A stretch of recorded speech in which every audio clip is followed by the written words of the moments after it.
Good morning. We are extremely pleased that you are here. It is good to come together for the purpose of co-creating. Do you agree? Yes. You are knowing what you are wanting? An evolving thing, yes? You are appreciating the evolution of your own personal preferences and desires? And of course, those unfulfilled, not yet manifested desires, you like those most of all, yes? You do understand that when you ask, it is always given? So where's my stuff? I know I've been asking, and if it's true that it is being given, then where is it? And we say it is being lovingly tended for you in vibrational escrow. Just waiting for you to achieve vibrational alignment with it. When you ask for something that you're not a vibrational match to, it is there for you. But you cannot realize it or manifest it or receive it because you cannot set your radio dial on 6:30 a.m. and hear what's being broadcast on 98 FM. The frequencies have to line up. So if your frequency is set on, I don't have enough money, even though you've been asking plenty of times for plenty more money, if your frequency is set on not enough money, you can't match up with more money. If your frequency is set on something's wrong with my body, you can't match up with an improved bodily condition. If your frequency is set on nobody loves me or my lover is eluding me, you have to change your vibrational frequency. And the reason that most people do not know that and are not actively working to improve their vibrational condition is because most are observing what is and offering most of their vibration in response to what is. So you look at what is, it doesn't please you, but you offer a vibration about it because you cannot give your attention to anything without offering a vibration about it. So you look at it, you offer a vibration about it. Law of attraction matches your vibration so you get more of it, which you look at. And then you offer a vibration about it. Law of attraction matches your vibration so you get more of it, which you look at. So you offer a vibration about it. Law of attraction matches your we could go on, but actually there is nothing more important for you to realize than if you are observing what is cannot change. There will be different places and different faces, but essentially the essence of what you continue to manifest will continue to be the same because you continue to offer a vibration that continues to attract similar things. Does that make sense to you? Today we want to talk with you about your being the creator of your own experience, but we want to introduce a new way of looking at it called vibrational relativity. Sometimes we are lovingly amused when we have to start at a very base elementary place with our physical friends by explaining to them that if it feels good, it is.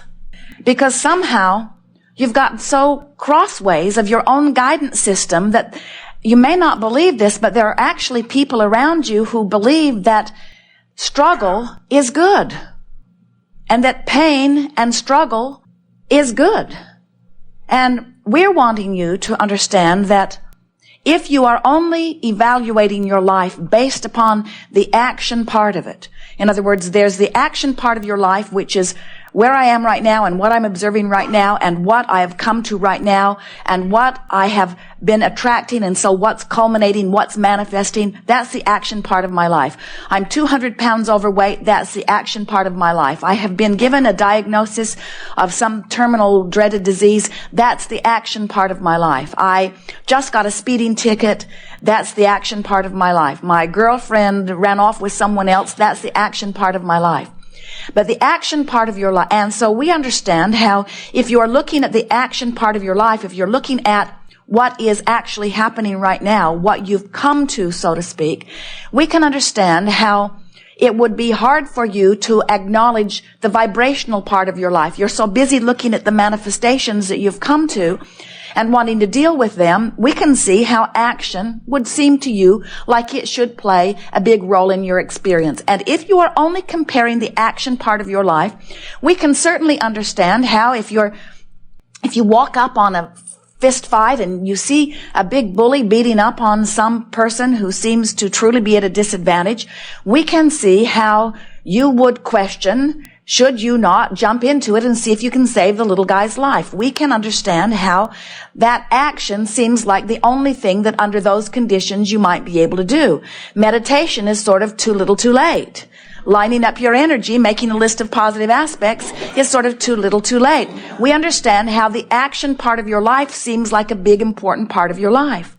But we want to help you to understand that you have two concurrent journeys running along here in every moment of every day. There's the action journey, which from our way of explaining it means what you've come to, where you're at, what's not going to change this red hot minute. It's not going to change immediately. It will change, just not right now. It is what it is, what it is. But then there's this vibrational journey, this emotional journey that's run alongside of it that if you're not aware of and you don't do something about changing the emotional journey, then the action journey, or what is just going to keep culminating pretty much like it has been. You notice in your own life and maybe in the lives of others, there are all kinds of people whose lives keep going the same. Different places, different faces, but the same theme runs through their life. Different people abusing them, different people taking advantage of them, different people disappointing them. But it is the same essence of the same life experience because it's coming from the same vibrational point of attraction. So what we're wanting you to begin to consider is that yes, you've got this action journey, and yes, it is what it is, but you have some options that you may not have been considering. We were visiting with a woman not long ago who has painful arthritis in her hips. And we said to her, so that's what is, and it's not going to change today or maybe even tomorrow. It is what it is. But you have some emotional options. You can have painful arthritis in your hips and you can be fearful. Or you can have painful arthritis in your hips and you can be hopeful. And the vibrational difference between fearful and hopeful is a huge vibrational difference. It's so huge that it makes the difference between how long you're going to keep walking into another day with painful hips.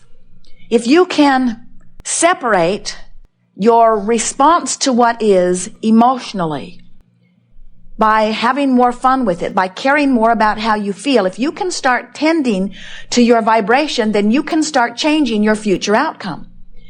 Unless you tend to your emotions, unless you do something about the way you feel, then you have no creative control. You're just responding to conditions. And then we understand why many of you, in fact, it seems that most of our physical human friends are determined that they're just going to wrestle the conditions to the ground and change them. Because you look at a condition and it doesn't please you and it makes you feel bad. And then you look at a condition which does please you and it makes you feel good. And then you say, I've got the answer. We need to control the conditions. And we say, you can't get big enough political parties or big enough religious gatherings or big enough armies or big enough bombs to make them behave the way you think you need them to behave so that you can feel better. You've got to stop practicing this conditional love. It's not going to work. It is not working. How is it working out for you? In other words, if you need conditions to change before you feel better, and before you feel better, your vibration has to change. If you need the condition to change before your vibration can change, then you're in deep trouble.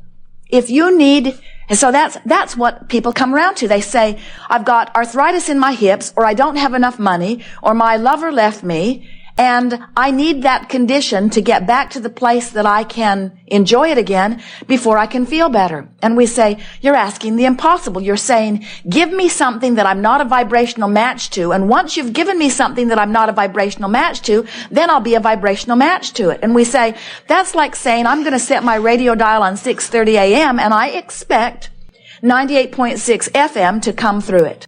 Jerry and Esther, when they were checking the computer just now, have something they don't understand happening. Abraham's microphone was blaring into the computer, giving him a much bigger signal than they should have, even when the microphone was muted. It's not possible, they kept saying, and yet there it was. There was a vibrational misalignment that they do not know what happened, why it is there, that was giving them an action result that they didn't want. And they did not get to the bottom of it. They just switched microphones. We're on the guest mic right now, and it's working beautifully. We'll see how you do on Abraham's mic.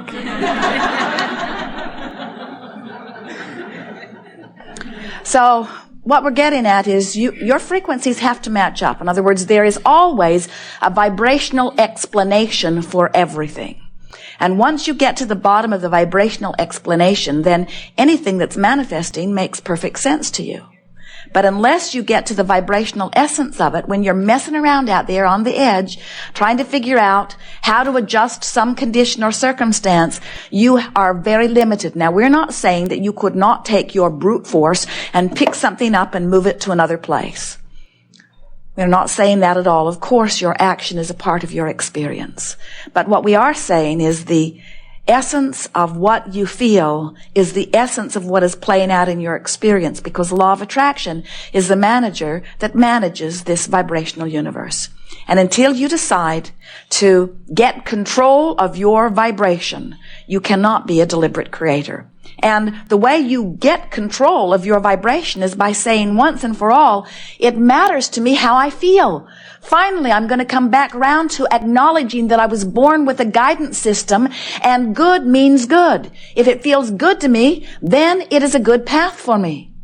Jerry and Esther have navigational systems in their vehicles, and if they're pointed in the wrong direction of where they have told the contraption they want to go, this device says, when possible, make a legal U-turn. In other words, it's very clear to the directional device that when they said they want to go west, that when they're going east, they're going in the wrong direction. When they're in Phoenix and they want to go to San Diego, they head west. And if they get turned around in Yuma for some reason and start going back toward Phoenix, their navigational device is going to throw a fit. It's going to say, when possible, make a legal U-turn. When possible, make a legal U-turn. And it won't stop. It will continue to say, as long as you've programmed me for this destination, I'm going to keep telling you you're going in the wrong direction. And your navigational system is telling you the same thing. When you know you want something that feels like this, and you're focused upon something that feels in opposition to it, you are emitting a vibrational signal that is not letting you receive what you're asking for. So there's a 3-step process to the creation process, and it's a 3-step process whether you are aware of the 3 steps or not. 2 of the steps you don't need to be aware of. Step 1 and step 2, you don't even have to know about them, because the universe has been so cleverly orchestrated that those 2 steps are managed perfectly without you.